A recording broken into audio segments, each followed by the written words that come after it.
So when it comes to trends for 2021 for flowers and decor, I think this changes a lot. You can go online and one website will say greenery and another website will say bold colors. So I do feel again that this is definitely a personality thing. If you look at your Instagram page and you've saved a whole bunch of pictures that are white and silver and soft and blush, that's what you're going to end up going for, whether you think the trend is bold or not. I do think it's important to have a look at your budgets because budget plays a large role in the flowers. We here in South Africa have amazing flowers. We locally source our flowers, obviously, which also helps cut costs. We don't just have proteas here. We have a large variety of stunning flowers, and just chat to your florist, see what they can do, and just keep that in mind and be realistic with the pictures that you're showing them and what they're basically telling you. It's really important to have an open and honest relationship with your florist so that you can have the look and the day that you want. We all want to get back to nature, so the trend of bringing nature into your wedding venue is very popular in 2021, and I feel that the earth tones are coming through still massively. So the cinnamon colors and your mustards, the greens and emeralds. There isn't often a particular color that makes that trends beyond anything else. I think it's a very personal preference and also what suits your venue. We really are seeing a resurgence of the classic and the contemporary. So going into your granny's closet, seeing what you can use, finding her old embroidered tablecloths, all of those elements will add to your wedding table. They'll add characters.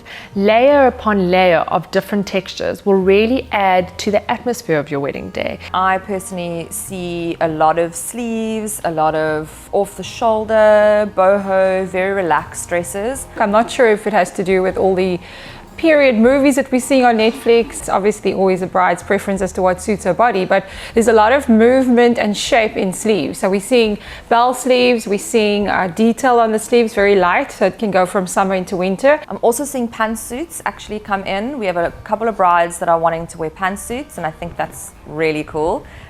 Gives a little bit of edge to the day and brings out the bride's personality. For wedding rings, we see a trend in romantic and statement pieces. So many women are no longer being able to go to work. Instead, they're attending Zoom calls, so all you see is their hands. And I think it's important that the ring that they wear is something that they of course cherish. So whether or not you're lucky to inherit an heirloom, I think that's something that would really be super special. But not only that, let them choose a statement ring if they want to. It's something that they need to be proud of, and it's something that needs to show their personality. Every year there is something specific, either a bold lip or an up style or just soft curls, but I do think in general a bride knows what she likes. She's either going to go for a very soft look on her face with maybe a bright red lip, or she's going to go for a more bold look overall because that's not normally what she does. But I do think a bride in general, no matter the trend, she's going to go with what makes her feel comfortable. I feel like a lot of brides are going to allow bridesmaids to be a little bit more creative with their dresses. Not necessarily match the color palette that much to the decor, but give them the freedom and do a more seasonal thing as to what's trending. It's just easy to find a great shape that works for all bridesmaids, whether they have long dresses and keep some sort of similarity and symmetry there, but choose different tones. I'm definitely seeing a little bit more kind of different looks. So the white jacket with the black pants, or the lapel being a different color as well as a different size. I think men are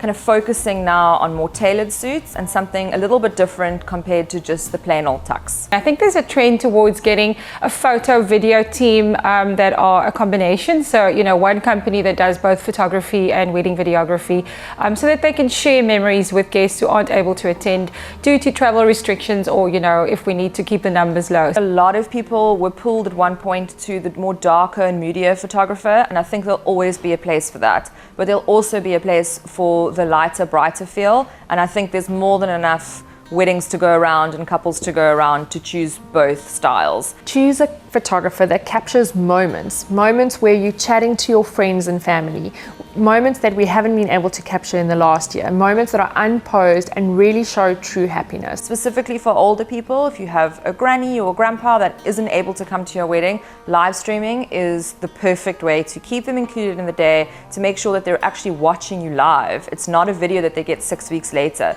They're going to feel really included in the day, and I think that's really special. Remember, this is an additional cost.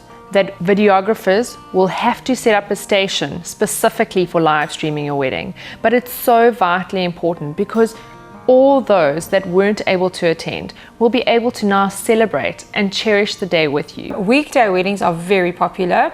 I think our 2020 brides were screaming at us because they had to postpone to weekdays because all our premium dates were fully booked, but it's become sort of a norm now, right? We've adapted to the fact that we'd rather get married with our loved ones who are around and close to us, and have that special day that we've planned than not to have it and to postpone for too far out. So my advice to couples is, if you need to look at a date now, things change all the time, and you need to perhaps definitely find a date in a month that you know you're around and your guests will be around, and you only have a weekday available, but you love a venue, go for it, because I can guarantee you we can get you amazing deals from our vendors when we do weekdays, because we're not all working on weekdays. But I think that's going to change as well. I'm sure Thursday, Friday, Saturday and Sundays are going to become wedding norm days, but weekday offers work for couples who are perhaps budget conscious. As I say, most of our vendors are available, so you could get some really good deals. When it comes to winter weddings, the same sort of thing. Obviously, if you've had a thought in your mind that you want an outdoor event, winter's not going to be for you. However, you can still have really stunning winter weddings indoors. You can make it really cozy, you can light a fire, loads of glass and candles with reflection into the windows. It can be very special and very romantic. We have seen a trend to go more of a homely, farm-style cooking style and catering for your wedding day. Because of COVID, I think buffets are going to be moved right out of the window. But I do think that plating is really important to a lot of couples. So I feel like when it's not just the taste of the food, but when a plate of food gets placed in front of you, it's a little bit of a wow factor. You can treat your guests and give them more of a food experience.